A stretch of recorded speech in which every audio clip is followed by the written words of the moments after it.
Salam media series listeners, welcome back to your own channel Self Belief, which is specially made for novel lovers.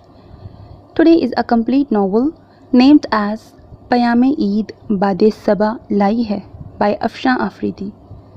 So let's start it.